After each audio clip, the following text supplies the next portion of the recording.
Hello guys and welcome to Hated or Loving Movie Reviews. I went out and I saw Wicked for Good. Was it a really good movie or it was just downright wicked? We'll find out today. Let's go.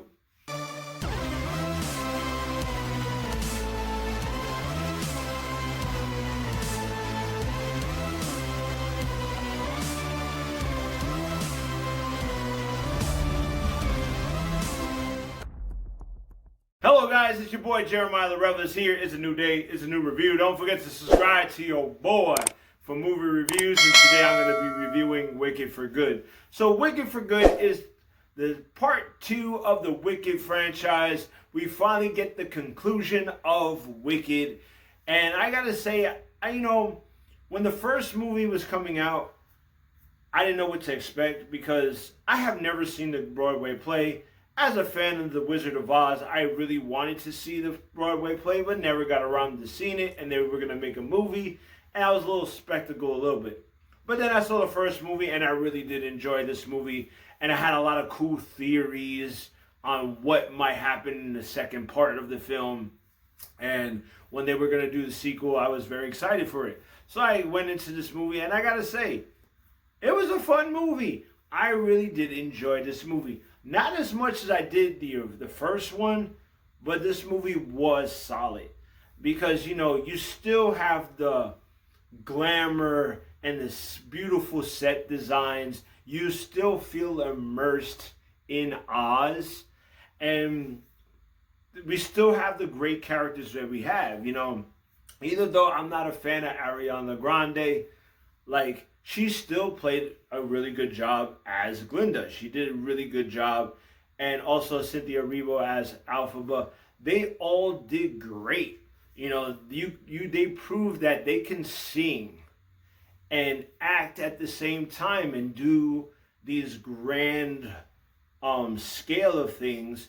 And it really made the movie work really well, especially their chemistry and their friendship, And to see, especially Glinda,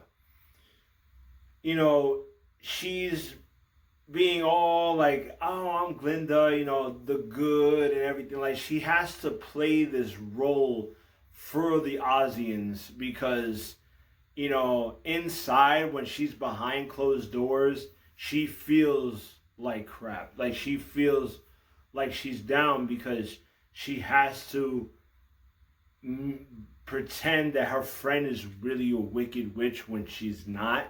And you see the pain that she has to go through. And the same with Elphaba. Elphaba, she has to pretend to the Ozians that she's the wicked old witch. But in reality, she's trying to prove that the wizard is fake. And then she's trying to help the animals because the animals are starting to disappear. They no longer can talk anymore. So she's trying to save Oz while we call a pretend layer, like the Matrix. It's like Glinda's side with the wizard, and it's like they're living in the Matrix while Elphaba and the rest of the animals are living in the actual real world. And I really like how they show both sides. And I really like how they delved deep with Glinda and a little bit of her past and why she feels like the way she feels. That was really cool. I like how they did that because they mostly focus on how Elphaba is. And I like when they do come together and, the friction they have because it's like they're best friends, they're sisters, you know what I'm saying?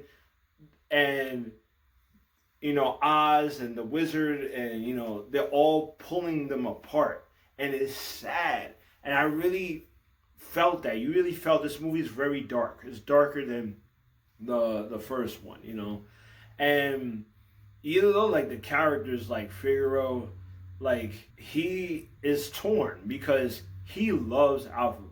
You know what I'm saying? And that in the first movie, he loves her so much that he has to pretend that she's evil and be in love with Glinda when he's not really in love with Glinda. And you feel that too, and he does a really good job. I really like the guy that plays him. He looks like a young Hugh Jackman, like straight up.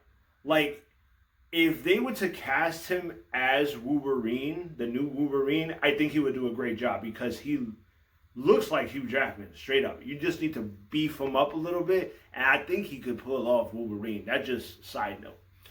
But I love the Wizard. You know, the Wizard was cool. You know, Jeff Goldblum, he lived to play this role, man. This dude is still great as Oz. And also, like, Michelle Yeoh, she is just great. Like, she's the villain. And she's, like, the puppet master. Like, and the Wizard is just the puppet.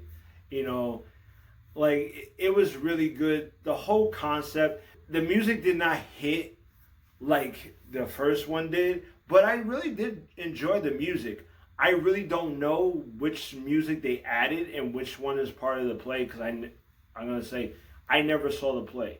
And I think I was waiting to finish watching this movie before I saw the play so I could see the differences and what they added and what they didn't add it.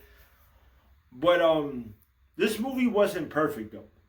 No, it wasn't perfect because I felt like the movie went by too fast. And I felt like there were certain scenes that I wish they would have dealt longer with. I wish they would have evolved certain characters to make it more cohesive. And that kind of went down for me. And it's funny how this movie is over a 2 hour movie, and it felt very fast. You know what I mean? And another thing I did not like is, you know, we already established that Dorothy, this goes into the Wizard of Oz, like the original Wizard of Oz movie. And, you know, you have Dorothy, the Tin Man, and the Cowardly Lion, and the Scarecrow. But they flew past them. Like, you don't, it's like, I feel like they're not part of the movie. They're just heard about or you've seen them in certain scenes. I wish we had more like interaction. I wish like Alphaba had more interaction with Dorothy. I wish Glenda had more interaction with Dorothy and the others. And since we didn't get that, I understand they wanted to focus on Glenda and Alphaba. I totally understand that, and I totally understand where they were going with it. But I wish they would have at least give us some type of interaction with those characters, because I think that really made it took out of the movie for me. But overall, I did enjoy the movie, and a lot of my theories, I was right, which I am very happy about that. That I finally theorized a movie, and it finally went the way I was theorizing, which I thought that was cool. So overall, what did I think about this movie? Did I love it, or did I hate it, or is something in between? Well, I'm gonna give it a swag. That's why I gave it a swag. I said I still enjoyed the movie. I still love the music. I still love how Ariana Grande and Cynthia Erivo, their characters, as Alphaba and as Glenda, their relationship, what really keyed the core of this movie. I love the set designs. It made me still feel like I'm in Oz. They could have, like I said, they could have made the movie more cohesive with certain characters and really dealt with and slowed certain scenes down. But overall, I think this was a good movie. I advise you, go check this movie out. Especially if you're a fan of the first one, check this one out. I find it was a good conclusion, a sad one, because it was sad.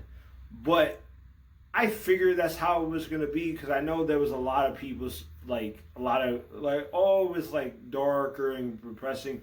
But I knew that coming into the movie because I could tell where it was going to end up. And for me, I thought that was cool. But I advise everybody to check it out. If you're a big Wizard of Oz fan, I advise you check it out. I don't know about some of the Wicked purists that watched the play, read the book. Some maybe will like it, some maybe not. I can understand why, because I've had a couple of people come up to me that are big Wicked. They watch the play. They big Wicked fans, and some of them didn't like it, and some of them did. But I advise you, just go check it out.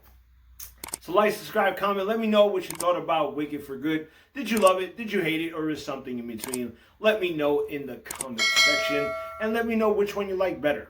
You know, did you like the first Wicked, or did you like Wicked for Good? Make sure you subscribe to your boy. I'm really trying to get those 500 subscribers. Help a boy out. I really appreciate it. Make sure you click on those videos. You know, I try to do one every week. Get into the rabbit hole. I dare you. And I'll see you when I see you. Peace.